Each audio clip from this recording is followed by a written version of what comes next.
What's up, everybody? It is Sanchez 405. It's on the Warpath. It's Warpath Wednesday, y'all, and that means we got a special guest here. We're going to try to do this every Wednesday where we get ready to preview the upcoming game. And our guest today is a good. We got a great guest here today, as we've got Jalen from Bleeding Burgundy and Gold that's going to come on here, talk to us. We're going to preview those terrible Queen City Jungle Cats and Joe Burrow and how he's scared not to come to FedEx Field and everything. But if you are on here, make sure you click that subscribe button, hit the bell so you get notifications anytime there's new content posted. For you all out there in Twitter world, we appreciate you stopping by as well too. Follow us. The links are down there as well. But I bring in Jalen himself. What's up? What's up, dude? How you doing, Jalen? Legend. How you doing, man? I'm ready for watching the football team. What's up? The rent is up. That's about it. But I found something out that you and I have in common that you might not realize this. What's that? What does November 21st mean to you? November 21st? That's a special. That's my birthday. That's my birthday. Oh yeah. Yeah. I saw that on your Twitter profile, and I said, damn. I said, his birthday's November 21st. I said, okay. You know what I'm saying? You know what I always say? I say that God left it up to the realest Scorpios to close out Scorpio season. That's right. That's right. The last day, right? That's right. Yeah. You left it up to the realest ones. We got to close it out right. That's right, man. So I thought that was pretty cool. So, look, hey. You're going to have to get your ducks in order. Go down to Charlotte. We're going to have to go down to Charlotte and celebrate Ron's return down there on her birthday. So, definitely. But man, it's a pleasure to have you on here, and talk a little bit about, before we even dive in, talk a little bit about your channel, where folks can find you at, and everything like that. All right, cool. So we started out as just social media pages, kind of like a fan page. So we started out on Twitter and Instagram. That tag that you see right there on my page, that's actually my Instagram handle. So it's at Bleeding BNG. The Twitter's handle a tad bit different. There's only one G, so it's Bleeding with no G, and then BNG as well. And like I said, we started out during the pandemic. As a fan page, I was just trying to, was just sitting in the house. I felt like, I have access. I have access that I never really held before, and I had time. So one of the first posts that we posted that blew up was Dwayne Haskins actually working out with Antonio Brown out there in Florida last year. That was like the first post to blow up, and then I just started making my name in the Washington football team community. Started up the podcast during the off season, and just been going on from here. Just been linking up with amazing guys that make up the Washington football team community like yourself, and trying to just keep going up, man. That's awesome, man. That's how we all really got started doing this. And we got Gridiron Yuki up in San Francisco 49, and we have to put reverence up. The ambassador himself, diplomatic immunity, Ambassador Robinson is in the comments. So we got to give it up to Brother Rio up in here. What's up, Anna? She's up in here as well, and Brian Harden as well. Roger Smith, and we'll get to all these questions as well. Two comments, y'all can comment in here for us, but we'll dive into it too, Jalen. And we'll go back. New England lost that game. There's a lot of good. There are some questionable things there. I think if you look at it, the linebackers still looking like we need to see a little bit more out of there. But the old local boy, Jared Patterson, homeboy came out there and he's ready to eat, and he's taking jobs, and it looks like he's taken somebody's job already with some of the cuts that came on Sunday, and we'll dive into as well in a few seconds. But just talk about your overall observations from last Thursday. My overall observations from I was encouraged, especially from what I saw from the first team. Something that struck out to me is we're physically imposing in a lot of units. Even with the offensive line, that's something that a lot of typical fans don't look at. But we were pushing a lot of guys off the ball. I know the rushing yard per carry number doesn't look like it, but if you go back at the film, we were physically impressive, especially the ones. We were pretty efficient. If you go back, if Adam Humphries doesn't trip over his feet, if he doesn't have two left feet, I think we go on to have a pretty good scoring drive put together. And I was pretty encouraged. One thing that I wasn't necessarily encouraged about was the play of Jamin Davis. I don't know if we're going to touch on that later when we talk about the linebackers. But yeah, I don't want to be too pessimistic or too negative, but I wasn't a big fan of that. But the play of Ryan Fitzpatrick, Terry looked as dominant as we know Terry can be, and I was overall encouraged from everything I saw on Thursday. How about yourself? Yeah, I was encouraged for the most part too. I thought that Fitzpatrick, the one thing was that first pass play to Terry where he had Cam Sims open and he missed him going for Terry, and that's what we're going to see out of Fitzpatrick is he's going to key in to the guy that he likes the most, and he's going to trust it. He's going to trust him to be there. And he even said in the offseason that I'm going to throw it to a spot and expect him to be there. And that's exactly what he did. That's what he did there. But the running back situation, I think we're in better shape than people realize. We're always wondering who's going to be that short yardage back. There's a lot of disrespect to Peyton Barber, and some of it is rightfully earned, and some of it could be a little scaled back. But with Jared Patterson, I think he's proven that we've got a guy who can come in here and step in and tote the rock if we need, if something happens to AG out there. But offensively, I thought they were part of the course. The one concerning thing to me, though, is the tight end spot. I don't know, it did the concussion genie just come and wish it all on the tight ends. Sammis Reyes is out Friday. Rio's boy Tamrick Hemingway is dealing with a concussion as well. So you really look at it, it's my guys, Logan Thomas and John Bates, who probably are going to be the guys taking, and maybe Ricky Seals-Jones if he can hold on and actually do something there. Talk about what do you think about this tight end spot? Because it looks like it's getting a little alarming, especially in the injury department here. So coming out of Thursday, I was actually pretty encouraged with the tight end play. We saw the connect. It looked like Logan Thomas and Ryan Fitzpatrick has a connection that it seems like it will take years to make. Sammis Reyes seemed to capitalize on his opportunity, and John Bates even looked good on that route that he caught down the seam. But the news that about Sammis Reyes and concussion protocol that came out today, and with Tamarick Hemingway in the concussion protocol as well, it is kind of concerning. I would taper my concern until next week if this concussion lingers like a concussion can. But coming out of Thursday, I was actually pretty encouraged. I think a guy like Sammis Reyes actually, like I said, he capitalized on his moment, and he might have overtook that tight end 3, that TE3 roster on the depth chart, because guys that were listed ahead of him, like Tamarick Hemingway and Ricky Seals-Jones, they didn't really set themselves apart. A guy like Ricky Seals-Jones, he's more of a receiver build in the first place, so he's not going to give you much in the run game. And I feel like if that's the case, you have to be dominant in the passing game, which he's not.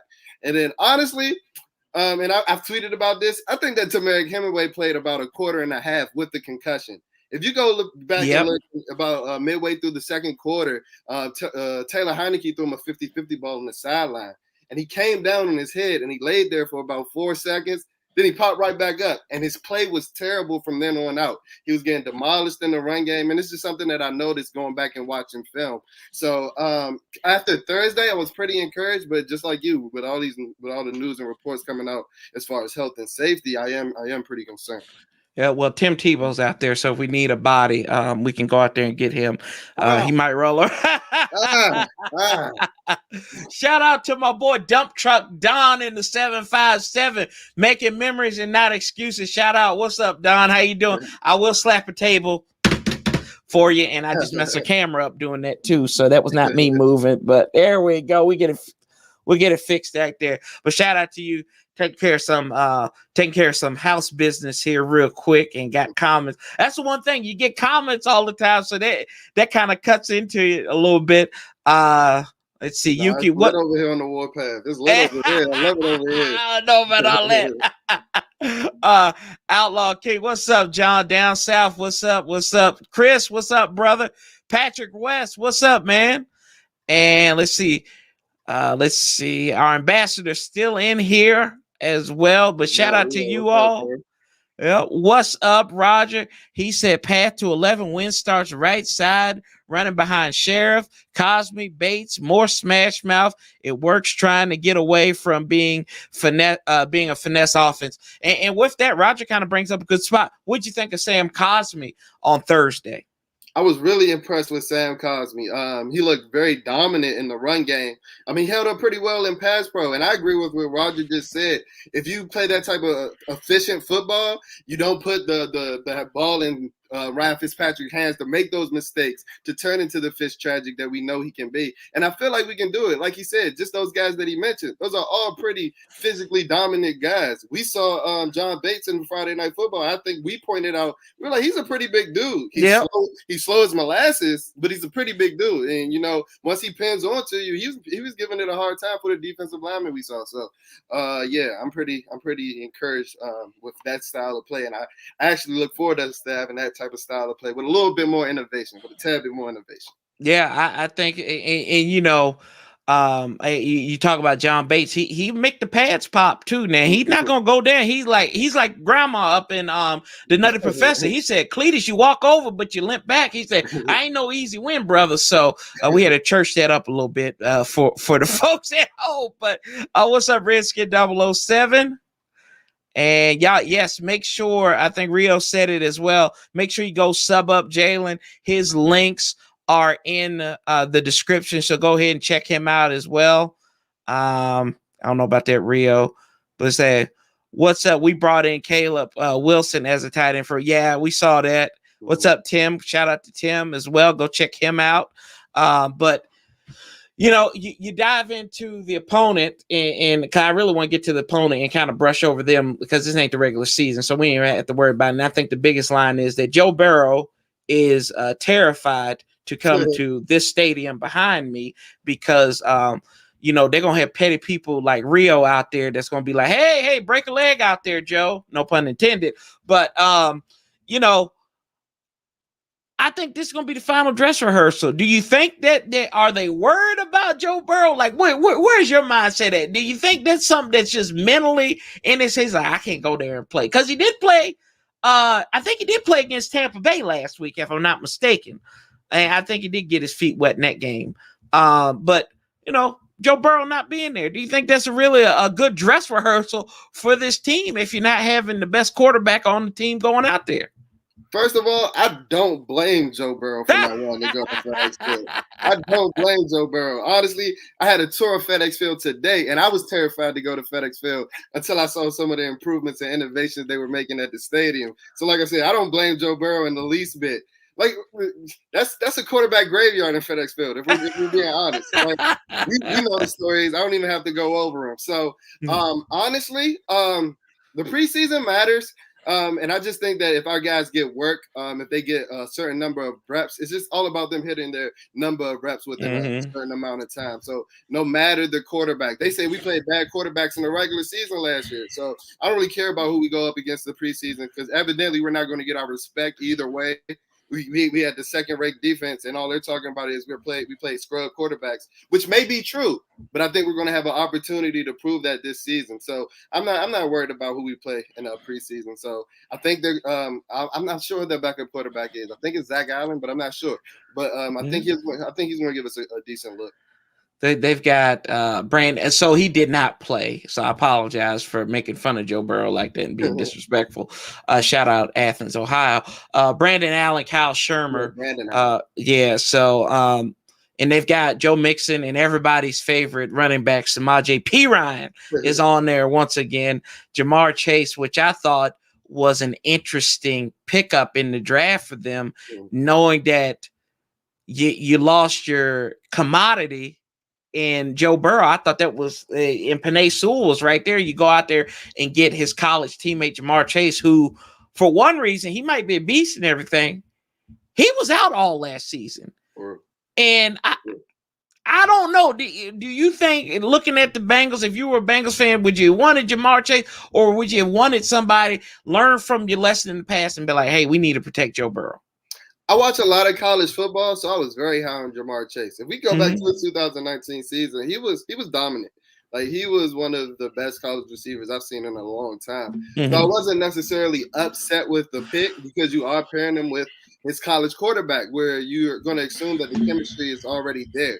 Now, reports coming out of camp is saying that it's not what it was expected to be. I've heard a lot of reports saying that he has trouble creating separation and things like that, which is what I saw on film. When he was so dominant at the catch point, it really didn't matter because he was boxing out a lot of those college DBs, which is going to be difficult to do in the NFL. So I wasn't necessarily mad at the pick, but then when you hear reports coming out of Cincinnati camp as well saying that Burrow looks a bit timid in the pocket, he looks unsure of himself, maybe you do want to consider, or maybe you do go back and look back at a pick like Penei Sewell, and maybe you do go back and think that might have been the pick to make.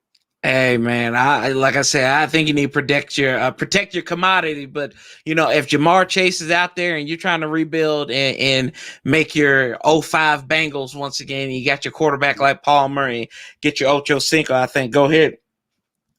What's up, Barrett? Thank you. What's up, little bro? Keep up the good work. Thank you for the super chat. Thank you for that $5 super chat, brother. Appreciate you. It's football season again here in Washington. So appreciate you in that super chat. And Friday, with the Bengals and everything, what are you looking for? What are you looking for out of this team? What do you want to see that you might not have seen this against the Patriots? Like I just touched base on, I hope they get a certain number of reps. I hope they play at least deep into the second quarter, because I view this as the dress rehearsal. We don't really know how preseason is going to go because it's a new style preseason, a 3-week. But I do view this as the dress rehearsal, not saying that the coaches do. But I look for better play from Jamin Davis.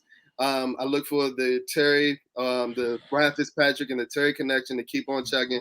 The Ryan Fitzpatrick to Logan Thomas, because I think those are going to be some staples in the offense. And I just expect us to, be dominant. Like I really saw glimpses of dominance with the ones last week. Now maybe I'm reaching, but I really saw really good football from our ones in particular. So I hope they get a certain number of reps. Like I said, play deep into the second quarter.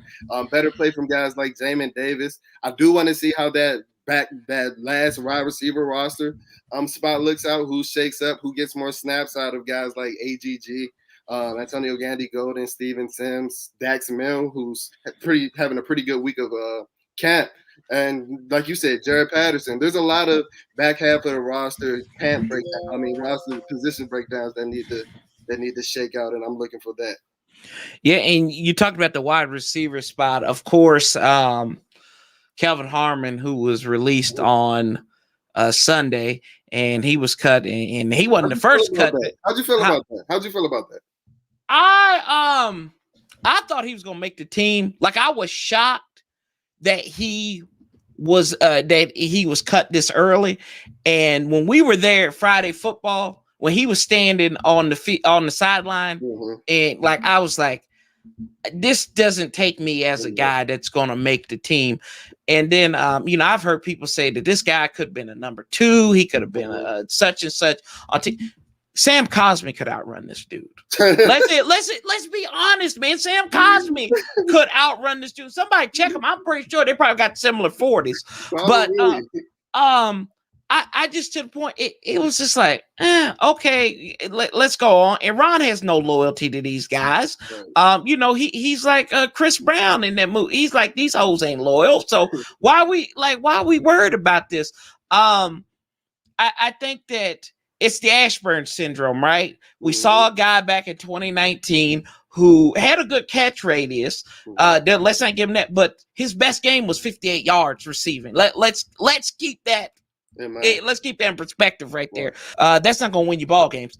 But I will ask you what did you? And I'll counter your question with your question. What did you think of that release? I wasn't surprised. When I saw Kelvin Harmon in camp, I had a couple of days in camp. I think I was there from Thursday to Saturday. He was pretty good in camp, but he was getting all his reps were with the 3s and the 4s. He wasn't moving up the depth chart. We saw him in Friday Night Football. He was out, and like you said, I got the same sense that day.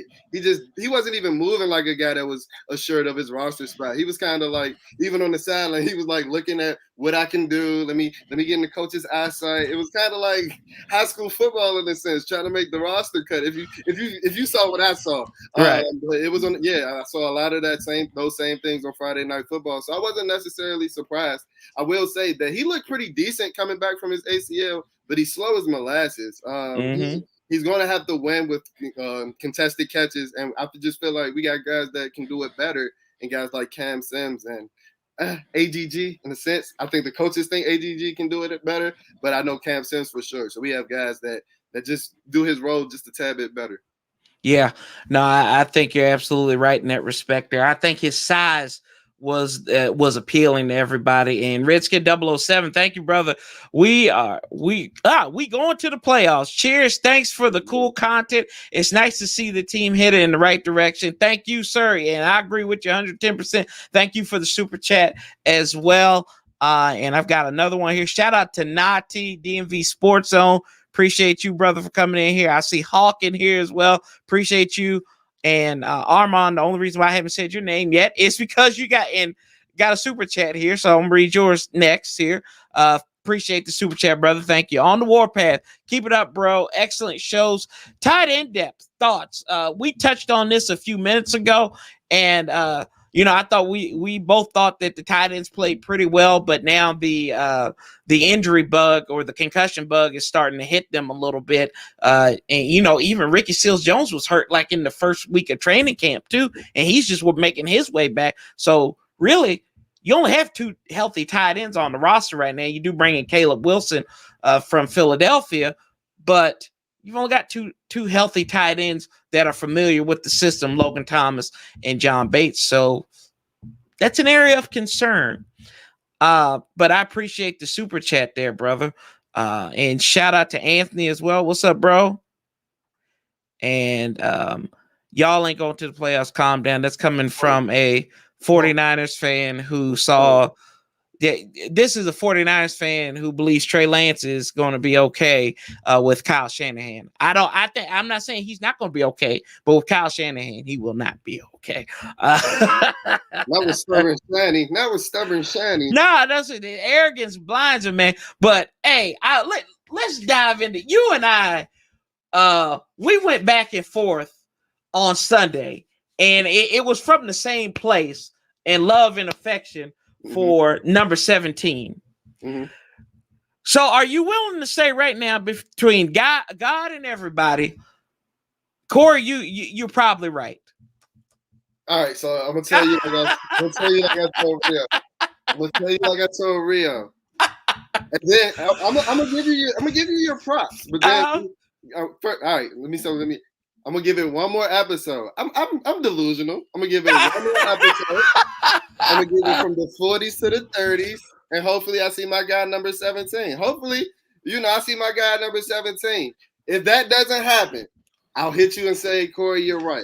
Okay. But can we admit that the NFL got it wrong if it doesn't happen? Oh hell yes. Oh okay. There is no reason when you put Cole Beasley, Jarvis Landry, Jarvis, Corey Davis, good name, not a good receiver. You put these guys on there, and Terry McLaurin, and this is why I think Trayvon Diggs' vote counted multiple times. I think his vote counted the most. It had to. It had to, because that boy is cooked like he was cooked his barbecue chicken. This guy comes in here, he performs, he shuts up, he doesn't say anything. He's not your traditional wide receiver. He's a wide receiver you actually really want. His mentality is so much like, it's like Art Monk. And why I say that, I think a lot of the older people will agree with me. I'm not saying he is Art Monk, but his mentality, the lunch pail, he goes out there and just does his job, and they don't like that. They want divas for wide receivers in the NFL. And that's why you're not getting that reverence. And, the name thing's over with. So what are you holding back there? It's ridiculous. Go ahead. No. Go ahead. I was getting ready to segue to you. I just wanted to touch bases on what you said. He's just such a stand-up guy. And the reason that I thought I was so strong on him making the list, they were pimping him out for interviews. Yes! He's over here talking dudes up. They're using him. He's in every interview, giving everybody praise. Marshawn Lattimore. They're using him for guys I didn't even know Terry McLaurin knew. he's a dominant NFL player. I'm like, oh, he has to be on the list. Mm-hmm. That's why I was so confident he was, and for him not to be, that's a heartbreaker. Dude, I started number crunching when you said 19 receivers, and I was like, Jalen's right. There's no way he can't be on here. I said he's got to be in the 60s or something. He's got to be in there. And then I started counting, and I was like, damn, we're 13 receivers in. Away. Right when you told me they were like it's 12, I was like, ah.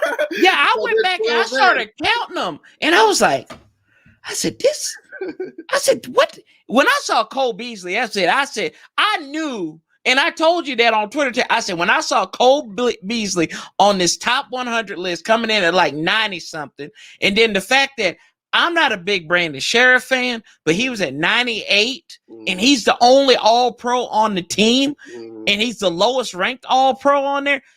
One, that's two things. They don't respect you, and two, Brandon Sheriff backed into that All-Pro award. But we knew this already. We knew both of those. We knew both of those. We knew he didn't get respect, and we knew Brandon Sheriff didn't have first team All-Pro play last year, maybe a couple years before, but we knew he didn't really have first team All-Pro play. We knew this already. Yeah. I mean, but you try telling our buddy Nadi from DMV Sports on that. Let's see. Let's go. Let's run through some of these questions. Yep. Don't forget to hit that like button, and don't forget to subscribe to Jalen out here. He's got his. I think Anna put his link back in the comments, please, and I'm gonna tag it on the top of this chat too. So y'all go ahead and check him out. You can also check him out on Twitter. All that stuff is in there. In the bottom. But yeah, I think the NFL top 100, it's a joke. They say the players vote on it, but you can't sell me that bag of goods. I think Chase Young was placed very well up there. I thought 61 was a good initial start for him. And Trent Williams was on there, our former guy who we could never get right. So it is what it is, but I ain't gonna get mad at it. We don't want paper awards. We want metal. That's what I tell people all the time. And I'll move back to this to last week, and we'll focus on something that probably is near and dear to everybody's heart. Why the hell is Dustin Hopkins still on this team, bro? I've said it. The only logic I've been saying this has been keeping me up for nights on end, and the only logical conclusion that I've come up with: Dustin Hopkins has the real Wilkinson report. He has to. He has to have the real Wilkinson report. That piece of paper that everybody said, "No, how could you have a written report, an oral report?" Dustin Hopkins has that written report that everybody's looking for. That's why he's still on the roster. That's the only logical conclusion I could come up with. Because look, we go back to the Bengals game that he lost. That was 5 years ago. Yeah, facts. We've been putting up with this for what? This is his 7th season. How about you? That's my conspiracy. I'm a tad bit of a conspiracy theorist. I think that Dustin Hopkins has the real Wilkinson report. Damn, that's a good one. I ain't gonna lie to you. That's a good thing. I think I don't know if Dustin Hopkins has like ownership in the team or whatever or something. Like they must have smuggled something over to Europe a few years ago, and that's why Dustin was okay to miss them field goals. But like Dustin Hopkins, I just can't get this. Like the dude, even how he was brought here was odd. Because, they talked about Kai Forbath, who really wasn't a bad kicker. At all. He just couldn't get it in the end zone. Uh-huh. I think Tress Way, if you made him a kickoff specialist, you probably could have done that or tried him out there. But it was just weird. What was that? After week 1 in 15, and then they came in here. I don't even think Forbath attempted a field goal that game. But I don't know. I just don't know about Dustin Hopkins. And maybe it's because he's a good guy. I don't know. But I mean, if you can get rid of Sundberg, I mean, Sundberg was out here doing laundry for the kids. Right. And what has Dustin Hopkins done? I don't know. Don't, bro. Like that's my only logical That's the only thing I can come up with. That's the only thing I got for you because Oh, it makes no sense. And even in the comments following the game, Coach Ron's trying to be as diplomatic as possible, but he's putting some of the blame on Cam Cheeseman, like how fast he is to snap back. I'm like, I love Ron, but I'm like, come on, bro. Like, yeah. come on. You can't be preaching competition and then one of the weakest links on your roster, we have no competition. And we'll get into competition here in a second. Let's do some more. Let's thumb through these comments here. What's up, No Fake Boys Joe? How you doing there? Talking to you. Keep people love to hate on the Washington football team. Amen to that. Mm-hmm. Corey Cole was 96. I don't know what you're talking about. Let's see. It's a popularity contest. Oh, Cole Luke was 96. I knew he was in the 90s. Needs to go. What's up, Tracy? OG up in the house. Micro Mike, Detroit Lions, my guy. He's wearing that Warpath shirt that he just got the other day. Check him out for that Detroit Lions content. Tony up in here. What's up, brother? Hey, for real. They don't even bring in competition for Hopkins. That's what I'm saying. Lord have mercy. And let's see here. Who else needs a sport? Yeah, he's got the yips, man. That's exactly what it like. What does it say? You overthrow first base all the time. Third baseman can't throw the first or whatever. The pitcher can't overthrows him. So homeboy's got the yips or something. I don't know. But we talk about Ron Rivera and competition. This quarterback competition's over with, I would think. It's been done. It's been, I think so. And I'll ask you this because I heard this on Travis. Shout out to Travis Thomas. He asked his confidence rating on Ryan Fitzpatrick on a scale of 1 to 10. How confident are you in Ryan Fitzpatrick to complete the season, get Washington to the playoffs, and possibly play in the playoff games uninterrupted? In that specific scenario, if you want to break it down empirically, go ahead. No, in that specific scenario, I'll give it about an 8. I honestly think that this is one of the best teams that Ryan Fitzpatrick has had, and I would be remiss if I ignored. We've seen this before. We saw it with Rich Gannon with the Oakland Raiders. Rich Gannon, he wasn't anything before that MVP season. I think that Ryan Fitzpatrick has had a better career up until that magical season that he had. So why, when you pairing him, we think that he has a lot of weapons. We're pairing him with what we believe to be one of the best defenses. Why can't he have one of those magical seasons? And like I said, call me delusional. And I agree with everybody. We have a right to be skeptical. We have a reason to be scorned. We should be scorned as Washington football team fans. But I'm buying the hype, so I'll give it an 8 because I've seen it before. If I didn't see it before, maybe I wouldn't be so optimistic. But I've seen it before, and I think that he can have a Rich Gannon MVP Oakland Raider type year. And see, I know you're an educator, and I'm probably going to offend you when I say this, but they say C's and D's get degrees, bro. So I'm going to go 6. I'm going to go 6.5 on the confidence scale with him. And the reason why is just what you kind of mentioned. The fact that he actually has a tight end this year. People, the longest joke is that Ryan Fitzpatrick doesn't look for his tight ends. Will y'all go and look at some of the tight ends that they have that he's thrown to? Right. You can't name. I mean, like he had like Ben Utech, Scott Chandler. Oh my goodness! Yeah. I mean, dudes that you've never even heard of. The best tight end he had was Mike Gesicki, and that's it. And that was the last 2 years. And this guy was growing up and learning how to play the spot with Ryan Fitzpatrick. You bring in Logan Thomas, you bring in John Bates, you bring in Ricky Seals-Jones, who is pretty good. Ricky Seals-Jones is good in the red zone, and that's another knock on Ryan Fitzpatrick. Last year, he had some god-awful red zone numbers. And I think now that you put viable options at tight end, you give him a threat out of the backfield, 2 threats out of the backfield, and Antonio Gibson and J.D. McKissick, who is the PPR MVP of everybody's league last year. He won't be checked down Alex, but he has options. And he's going to throw interceptions. That's the one thing. Going into this game and getting off of Ryan Fitzpatrick, I don't know. Did you hear the news out of the Chargers? About that Brandon playing their starters. Yes, Brandon Staley's not playing the starters. In my opinion, and you said you might be delusional.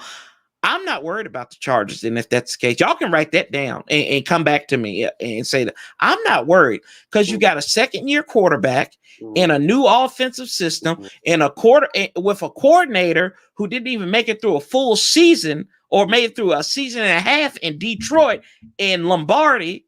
And then you're not going to have your top running back or one of your top receivers. And then the off-injured Derwin James isn't playing either. I don't see how they're going to kick the rust off before week 1. And Washington's playing the starters sparingly now. What do you think? I agree with you. I don't see how they're going to be able to kick you just laid it out perfectly. You're working in a new offensive system. You have a second-year quarterback who's working with, new weapons because, outside of their top 2 receivers, the rest of their weapons are practically new. And Austin Eckler, but everybody else is practically new. So, and where we're strong at is where they're weak at. I know they did draft Rashawn Slater, but they're still weak along the offensive line. Those guards are still not up to par. I don't expect those guards to be able to block Jonathan Allen, Deron Payne, and Matt Ioannidis in 3 weeks. Like, I don't expect it at all. So, I just don't. I don't see them shaking it off. And when the schedule came out, I was kind of, I don't know if we were going to be able to pull it out, but when I heard that he wasn't going to be playing his starters, it's just he has too many factors working against him. I don't think they're even going to put up a good performance on opening day. I think they're going to be one of those teams that have to ease into the flow of the season. Yeah, and I think 110% right there, and especially with this defense and Jack Del Rio, I think they're going to be ready, and I think they're going to be finely tuned. Hopefully, barring, I always say this, knock on wood, you stay relatively healthy in New England. Let's have this at FedEx Field, and we're going to see the grass and everything in action this week. You actually had an opportunity to go and visit the stadium today. Talk about that. What were y'all doing up there? Just touring and having a good time? It was cool. So I actually went up there with Ambassador Rio. It was myself and then Tay and Todd from the Tay and Todd podcast. So me and Rio and I are actually already season ticket members. So we're already gold members. And it was basically a tour. I think they were trying to get my guys Tay and Todd to, cough up on them season ticket passes. But they showed us everything. We were able to go in the Coach Rivera's room. Nice. In the coach's room. We were able to go in the coach's locker room, which is right outside Coach Rivera's room. There's a lot of improvements going on at FedEx. You saw a lot of them on Friday football. But there were even changes from those 2 weeks that we haven't been, those 10 days that in between today and Friday night football that I saw. It's just they're creating a unique game day experience. And I know they tried to give us all the fixings, trying to get my guys Tay and Todd to sign up. But I fell for it. If I wasn't already signed up, they would have got me today. It was beautiful. It was beautiful. If you go look at my Twitter page, I got some good shots of the field and how the stadium is going to look. So expect an amazing game day experience coming up in FedEx Field this year. Yeah, I think we had, and shout out to Kristen, who works in the season ticket, works in the ticket office as well. She actually called me. She tried. I had a tour scheduled for Saturday, and I've got to work, so I can't get up there. But they are working hard to get you up in there. But it is a unique game day experience, and the key thing to a unique game day experience is having a name. And making the brand. Episode 3, what episode 3 is? This Revenge of the Sith, I guess you would say, or A New Hope, depending on which side of Star Wars fans you are. But the names are narrowed down, or so the media has narrowed it down. And the first thing I noticed out of the whole video was, Jason, right? Can I get in your office? I just want some chips. Right. The man got a big old bowl of chips up in that office. Right. I was like, Martin Mayhew, he wasn't even looking at that paper. Martin was like, he's like, man, this past lunchtime, I'm looking at these chips like. But Corey, did you even notice Martin Mayhew's sheet? It wasn't even blurred out. They weren't even worried about Martin Mayhew. They weren't even worried about him. They were like, shout out to Ref the District too, because they said they actually bleeped out, put monuments over the bleep out. So shout out to those cats over there. But what name are you comfortable with what name are you campaigning for? And at this point, are you fatigued from it? Do you really care, or do you like, hey, either way, they're gonna get this right. They can't really swing and miss on this. So I will say I'm a Washington Wolves guy, like you touched on. I think it's kind of with me doing being an educator and an elementary educator. I love the alliteration, and I just think that you can have a strong brand behind something like the Washington Wolves. We were just talking about today when we were in the stadium. Can you imagine Chase Young getting a sack on third down, the entire stadium howling, especially on a Sunday night football, maybe during October, right around Halloween? And at any point of the year, that would be exciting. That would give me chills in my body. We actually howled in the stadium today. It was echoes. I was like, can you imagine if 70,000 of us did this? Like the branding behind it. I saw somebody on Twitter, and I'm sorry, I don't remember who it was. He said, I look at the Wolves as kind of like the Chicago team brand, and like the Bears, the Cubs, and the Bulls, and things like that, where you can just have that animal, and you can build a strong brand and a strong concept behind it. So that's why I'm a strong advocate for Wolves. You just got chills before me explaining that. Oh yeah, look, I already told I've got my plans for my logo. I've already got a logo picked out if it's Red Wolves. I've got it. Only like 3 people have seen this logo. This will change, but if it changes something else, we're going to keep the same logo. But shout out to my boy Dave Roberts. What's up, Dave? Go ahead, Atlanta United, or whatever y'all are down there. I don't know what the Atlanta soccer team is in the MLS. Great content, Corey. Not even a big football fan, but y'all always good to listen to. Here's more money for beer next time I see you at Reno's. That's right. Shout out to Reno's in Wise, Virginia. Check my people out next time you're up on 23. But yeah, man, I don't like. I get pumped every time that howl. It's something about it, and we're gonna get Big Doug because you was on Big Doug's show this week. He is vehemently against howling. We are going to get him to howl when that name comes in. When that name comes in, and then Fred Smoot was on there with Rio talking about the Red Wolves and everything like that. I mean, you think about it. I mean, what George Allen said, I think it was George Allen. Somebody said we got to hunt them down like a pack of dogs or something. Like this is perfect, man. Like you tear like that. I think the most intimidating thing about FedEx Field has been over the last, we'll say 5 years. I said last 10 years, right?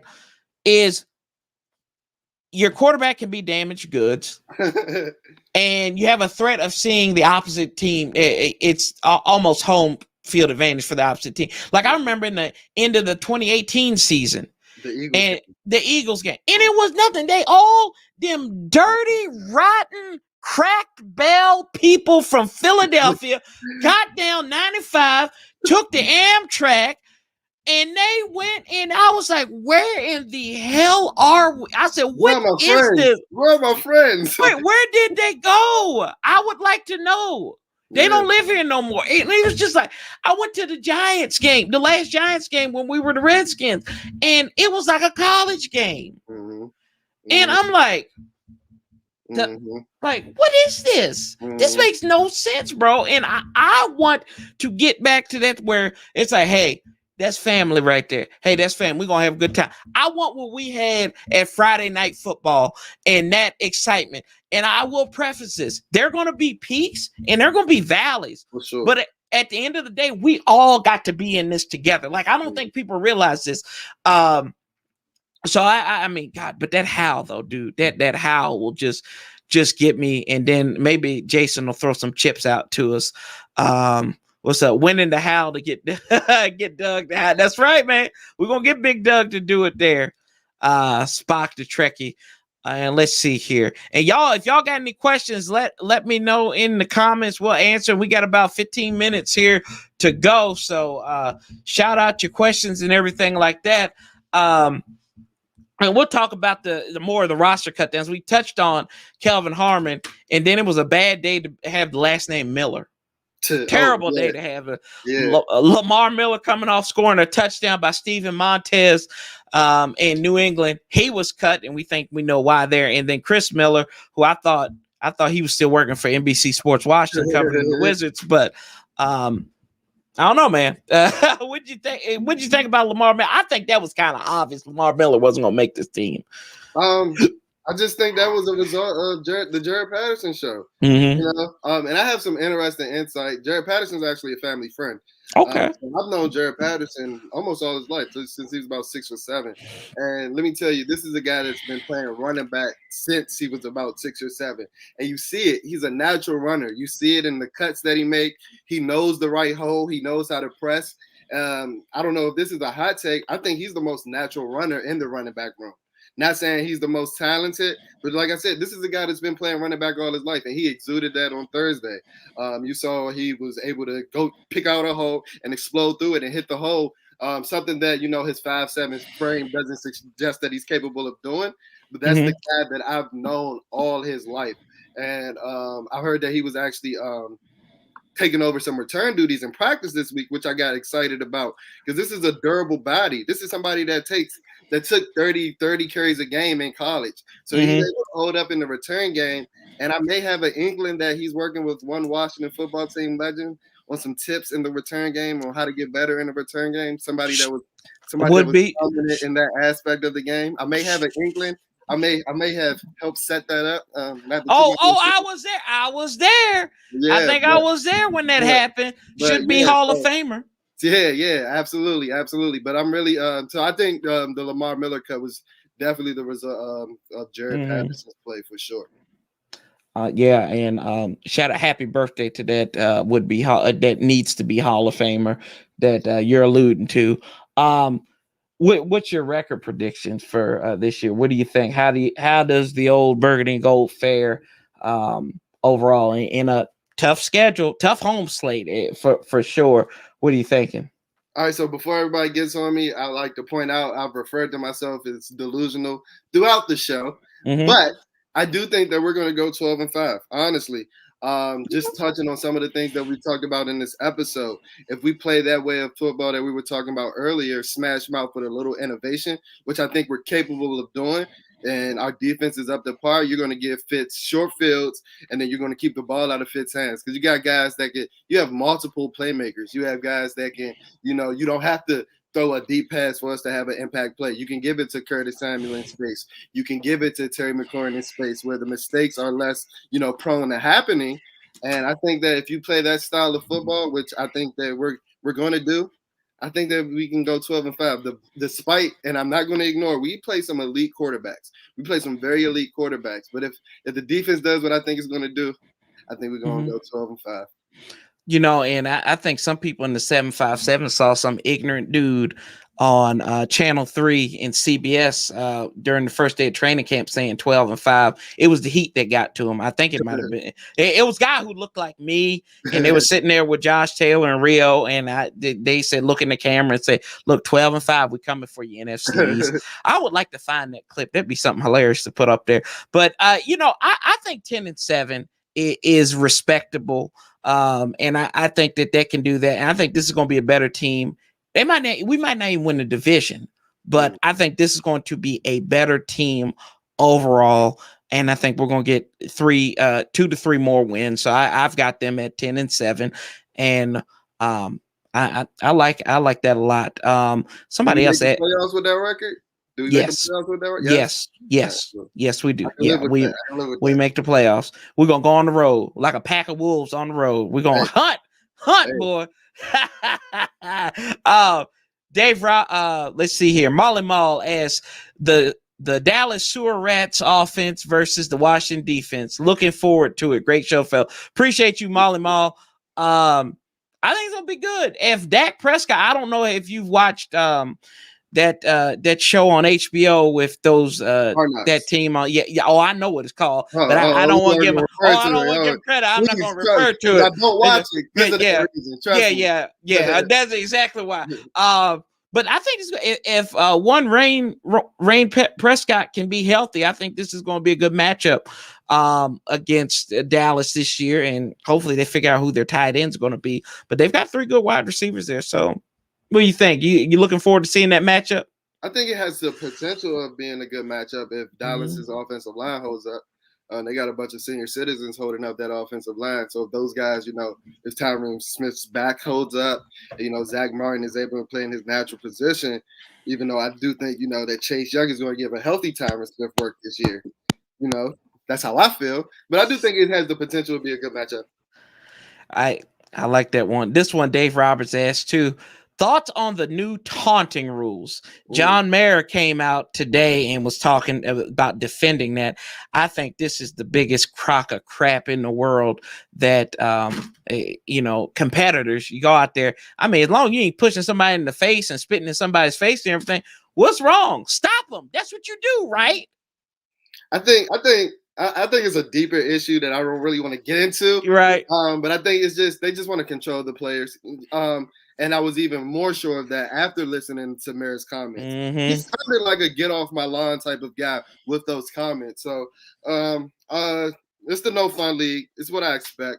The league is going backwards because even like a prestigious game like baseball where the rules are really uphill, they're even encouraging taunting. I saw the Field of Dream game. My man Tim Anderson was stunting out there. He was. The league is going backwards for sure. Yeah, that was a little right. Yeah, I was just like, I said, am I watching Gran Torino again? Like with Clint Eastwood up in there? It was just like, I said, this is the most outdated. It was like the dude from was it the dude from the Colts? He just got up, stared back, and it's 50. That's gonna cost people games. Mm-hmm. And you know who's really gonna get upset about this? And the only reason why I will change Vegas. Yep. That's the only reason why. Because that's going to cause people problems in Vegas. And when that happens, it will change. You're a conspiracy theorist. I'm a conspiracy theorist in that route as well. But let's see here. Like B-Mitch said, he better learn how to catch the ball for punt returners. For sure. That's right. Hawk up in here. He says 12-5. How? Oh, there we go, brother. Sounds like he's down with the cause. Hey, Hawk always down with the cause. Appreciate you, Hawk. Thank you for the super chat, brother. Let's see here. Complimentary football, 11 wins. Roger's big on running the rock, not smoking it, but running the rock. We not Michael Irvin up in here. We don't smoke no rocks. Let's see here.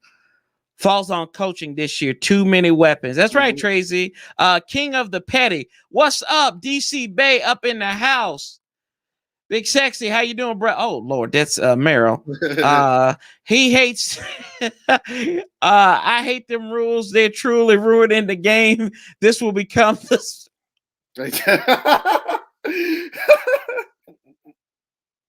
See, this is what happened when you own a pool in Florida and you can smoke cigars and sip on that yak all the time you want to. You got no care in the world, right? Yeah, you got no care in the world. That's DC Bay right there. But I will tell you this before we even wrap up. I made mention to it. You are a teacher, and I work in education. I don't teach. Maybe I offer a little bit. I did it once. So you have my enduring respect, and a lot of people on here is respect. But with it coming up, especially with COVID and everything like that, y'all are in dire needs of supplies. Is there any way, if anybody wants to give to you in your classroom to help y'all out, is there any way we can do that? Thank you. I appreciate that. So I'll actually pin my Amazon class wish list. Awesome. I'll pin it on my Twitter page, and I'll put it in my Instagram story as well, so you guys can check it out. The links in the bio to both of my pages as well. So we do have an Amazon classroom wish list with just some of the supplies that we need for the classroom. Funds were cut tremendously due to the pandemic this year. We usually get like a classroom fund that we didn't get this year. So you can go check out that classroom wish list, or you can just send a classroom donation to my Cash App, which is Stunner Showtime. That's STUNNA Showtime, SHOWTIME. And just if you do, just leave in the notes classroom donation. And I appreciate everything. Even if you don't, if you can repost the tweet, if you can repost the classroom wish list, anything is greatly appreciated. Yeah, we appreciate you and educating those youngins, man, because it takes a special kind of person to do that. And I know I said, man, I forgot Jalen the teacher. I said we're gonna make sure we stunt, and we need more brothers that are teachers too as well. So you're an inspiration in that respect too. So but dude, this has been a blast. This is not going to be your last time on here. So yeah, you will be on here. I might have to get you on pregame or halftime or something during the live streams on Sunday if you're not too heated. But I appreciate you. Y'all go check out Jalen. Please do, because he's got some good content coming out as well. And he's on Twitter all the time. He is burning up on Twitter and Instagram. Check him out. Like him up if you can. Help his classroom out as well too. And so we got good things coming up. Washington coming up here. Cincinnati. I will be here on Friday night, 30 minutes before the game. We will have Toothpick here for pregame, and he will be around for the first quarter as well. So check him out. Also, yes, thank God, Max Kellerman is moving on from First Take. Thank God. Now, if Stephen A. Smith can get some of LeBron James's extra hair growth formula, we'd be good and cut him out there. But we appreciate you guys. Check us out. Don't forget to subscribe to Jalen. Don't forget to subscribe here. Like it up. Share it out. We appreciate you. Don't forget to keep things petty here. We slap tables. We keep the same energy. We'll outlast the bastards together. And as always, I'm Sanchez 405. Got my man Jalen over here. Love, peace, and hell. Till the next time, we are out. Peace.